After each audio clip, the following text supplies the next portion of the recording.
Bimuk itu kakinya satu-satu diseret itu pakai jalan kaki sampai berapa meter tuh, sampai terkelupas semua itu apanya, punggungnya. Sampai datang dia nggak bisa gini jalannya, nggak bisa gerak gitu, jadi mau kulitnya tumbuh lagi, jadi gini kayak mumi. Nah gitu. Saya di belakang kami tanggal 22 itu tambah sedih lagi ngelihatnya. Saya yang ngelihat aja nangis ngelihatnya. Saya nggak jarang nangis saya, tapi ngelihat teman-teman saya nggak separah itu. Tapi ngelihatnya pada udah semuanya luka. Sampai jam 10 malam. Jam 10 malam, jam 9 aku nggak tahu, jam 9 saya terakhir nggak bisa berdiri sama sekali. Karena bisa hantam tuh ekor saya itu, sampai nggak bisa berdiri. Terakhir saya itu dibawa pakai kursi roda. Ya, sampai muka ini udah tidak berbentuk apapun. Makanya kawan-kawan 21 di rumah ini hampir rata-rata mukanya tidak berbentuk. Semua, entah itu kepala bocor, entah itu badan yang contoh kayak abang ini bonyok, bocor-bocor, badan juga hancur, kulit kelupas. Semua kami lebih dibuat seperti binatang dan maling, seperti lebih kejam, itu lebih parah dari mereka. Padahal kan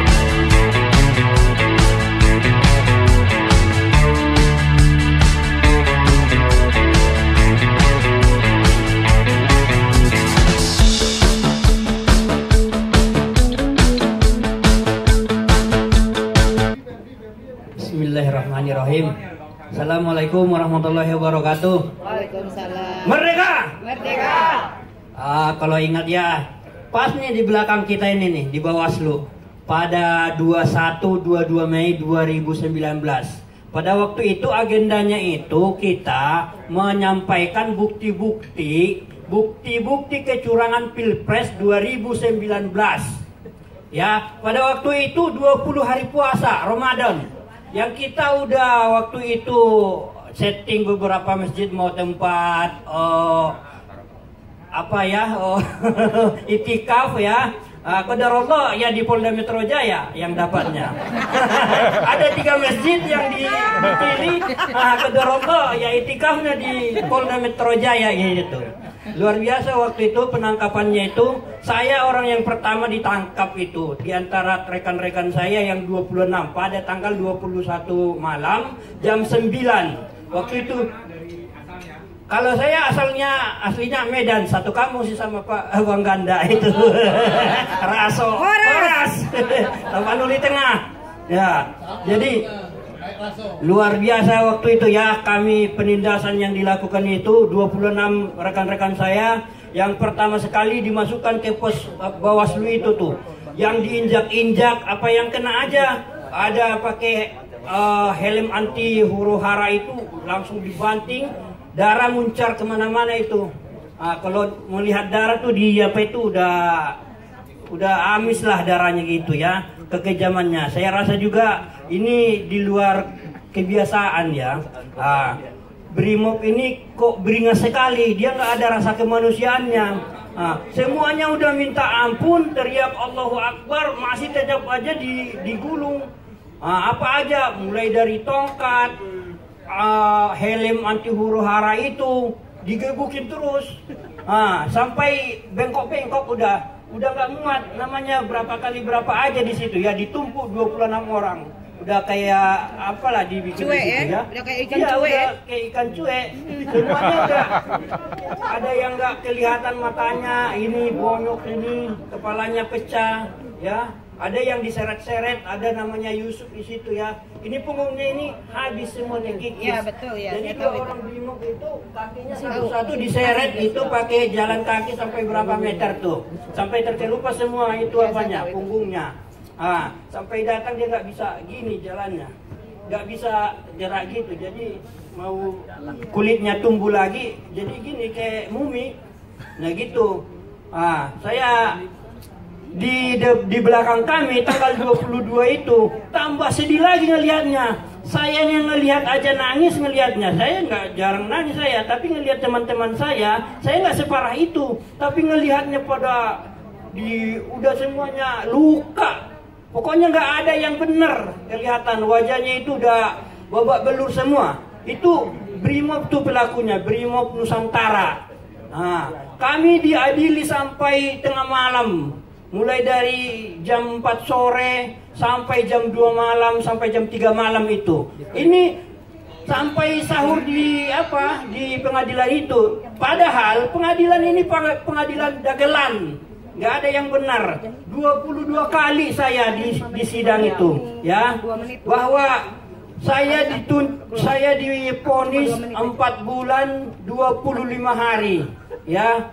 Saya ditahan udah 4 bulan 20 hari. Malah ditanya sama hakimnya, lah mau banding terima atau pikir-pikir? Lah kalau ini dibanding nanti kalau masih ini penguasanya yang jolim, auzubillahi min dzalik, ya kan? Lah kita tambah berat, kapan berjuangnya lagi? Dalam hati aja terima, ya udah nanti saya demo lagi lu, gitu kan? Baiklah aja. Ya, oke, itu aja ya untuk teman saya. Ya. Assalamualaikum warahmatullahi wabarakatuh. 2 menit ya, 2 menit ya. 2 menit. Assalamualaikum warahmatullahi wabarakatuh. Waalaikumsalam. Waktu. Perkenalkan, nama saya Ferdiansa. Kalau mau juga sampai mati kan. Kita ini korban 21-22 Mei. Pada tepatnya di tanggal 22 Mei itu saya tertangkap. Di jam 12 siang. Di jam 12 siang di daerah Gambir menuju Bawaslu. Dari situ saya pribadi ditangkap dari jam 12, penyiksaan yang luar biasa sampai saya ditelanjangi. Iya. Saya dipukulin pakai namanya itu tongkat, dicemplungin di dalam kolam. Di dalam kolam itu kita kurang lebih ada sekitar 40 orang dengan kolam ikan yang kecil ukurannya, harus masuk semua. Di situ setiap orang yang kepalanya nongol dari air itu dipukulin. Itu termasuk saya. Jadi kita mau nggak mau harus nyelam. Kalau kepala kita nongol, dipukul. Ya, itu di jam 12 siang itu. Di jam 12 siang. Sampai jam 3 kami disiksa dengan luar biasa. Saya pribadi dilakban, diikat, dikebukin, diinjak-injak sama dia sampai mata kaki sampai leher saya ini biru semua. Nggak ada namanya ini nyampe muka ya, biru semua. Bonyok dan hancur lah. Ditambah lagi kita masuk dalam Polda. Ya, di penyidikan itu dari kita dimasukin jam 3 sore sampai maghrib. Itu kita disiksa luar biasa. Benda apapun masuk. Namanya dari tongkat, rokok, setruman, sampai badan saya masuk linggis. Demi Allah, sampai sekarang tulang saya masih berasa. Sampai sekarang. Setiap saya dikerok lah kalau masuk angin, ini masih berasa. Itu sampai maghrib kita disiksa. Selesai maghrib kita dikasih makan, disiksa lagi. Dan satu yang paling saya ingat, kamu saya gebukin nggak mati-mati. Gondrong, kamu saya gebukin nggak mati-mati. Di situ saya disiksa sampai tidak bisa berdiri. Kita dikasih makan, selesai dikasih makan, digebukin lagi sampai muntah lagi. Dan paling saya sedih nih, sampai merinding saya nih. Iya, saya dipaksa untuk mengakui bahwa dalang ini Prabowo. Ya, kamu teriak Prabowo. Kalau nggak teriak, kamu tanggung sendiri resikonya. Akhirnya saya teriak Prabowo dengan kekuatan yang udah nggak ada lah. Saya teriak, bagi mereka belum, digebukin lagi. Akhirnya kurang lebih 4 kali saya teriak, baru hidup Prabowo gitu kan, hidup Prabowo, baru dia. Ya, hidup Prabowo. Tapi dia dengan catatan ya. Kamu bela Prabowo, emang Prabowo kasih makan apa buat kamu? Iya, emang Prabowo kasih makan apa buat apa? Emang kasih makan apa buat kamu? Kasih makan apa? Ini Presiden Jokowi. Iya. Kamu seharusnya hidup Jokowi, bukan Prabowo. Ya. Ya, betul. Nah, dari habis maghrib itu masih disiksa sampai jam 10 malam. Jam 10 malam, jam 9 lah kalau nggak salah, jam 9 saya terakhir nggak bisa berdiri sama sekali. Karena saya hantam tulang ekor saya ini sampai nggak bisa berdiri. Terakhir saya itu dibawa pakai kursi roda. Kursi roda. Ya, sampai muka ini udah tidak berbentuk apapun. Makanya kawan-kawan 21 di rumah ini hampir rata-rata mukanya tidak berbentuk. Semua, entah itu kepala bocor, entah itu badan yang contoh kayak abang ini bonyok, bocor-bocor, badan juga hancur, kulit melupas. Semua kami lebih dibuat seperti binatang dan maling, seperti lebih kejam, itu lebih parah dari mereka. Padahal kami ini bukan koruptor, bukan maling, bukan teroris, tapi kenapa kami dibuat seperti itu? Gimana rasanya? Sabar.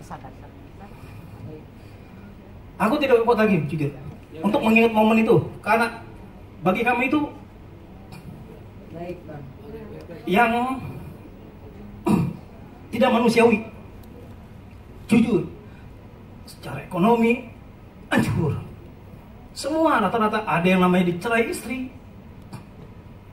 dipecat dari kerjaannya, sampai trauma pribadi ada sampai sekarang. Makanya kawan-kawan yang kita hubungin ada yang seperti ketakutan, takutnya diapa-apain lagi atau apa. Kita ini berjuang sekarang di zaman Presiden Prabowo, saya bilang. Baik, Bang. Saya jujur sudah. Ini akan jadi masukan untuk Jaki, betul, Bang Yudi ya. Saya udah nggak kuat jujur.